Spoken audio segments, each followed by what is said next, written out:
આમ બાયુની જેમ રિહામણા લેવાતા છે. તમે કિંગ છો, આપણે બીજો ધંધો ચાલુ કરી દેશી. કિંગ કનું મને તો ખાલી વ્યાજે પૈસા દેતા આવડે છે બસ, બીજું ક્યાં કાંઈ આવડે છે.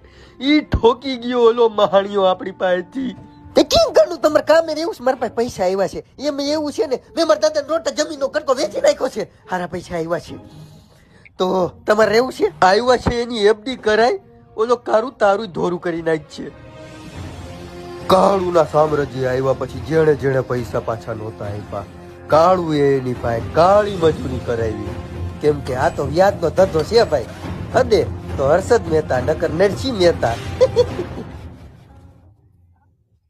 જેના જેના પેમેન્ટ બાકી એ ગાયો ગા પેમેન્ટ કરવા માંડજો. કિંગ કનુની જેમ અહીંયા બૂચ નહીં લાગે. હું છું કિંગ કાળું, જે કોઈનું નથી કરતો હારું. અને હા, આવું કઈક બનાવી દેજો ને